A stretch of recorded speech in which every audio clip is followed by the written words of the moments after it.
नेकपा एमालेका सांसद सूर्य थापाले नेपालको नोटमा पृथ्वीनारायण शाहको फोटो राख्न राष्ट्र बैंकलाई सुझाव दिएका छन्।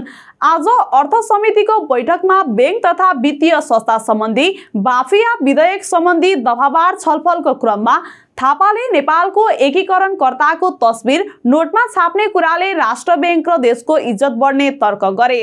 नवनियुक्त गभर्नर डाक्टर विश्वनाथ पौडेल पनि बैठकमा उपस्थित थिए। मैनावती स्टील इन्डस्ट्रीज राष्ट्र निर्माणमा एक कदम अगाडि।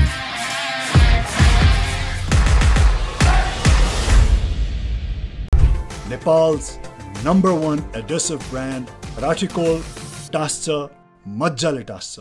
उनले भने म राजावादी होइन, राजतन्त्र फाल्न लडेको मान्छे हुँ, तर पृथ्वीनारायण शाहलाई राजावादीले मात्रै मान्ने होइन, सबै नेपालीले मान्नुपर्छ।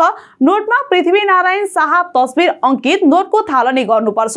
पृथ्वीनारायण शाहकै तस्बिर छैन के नोट? पृथ्वीनारायण शाहले रजौटाबाट राजा हुन एकीकरण थाल्नु भयो होला, तर परिणाम त्यो नेपालको एकीकरण भयो। नोटमा राखिएका तस्बिर बोकेर हिँड्दा गौरवबोध हुनुपर्ने भन्दै थापाले बुद्धलाई पनि नोटमा राख्नुपर्नेमा जोड दिए। मात्र प्रिमियर नेक्स्ट 500D ले दिन्छ तपाईको निर्माणलाई पूर्ण सुरक्षा, भरोसा, नयाँ युग निर्माणको।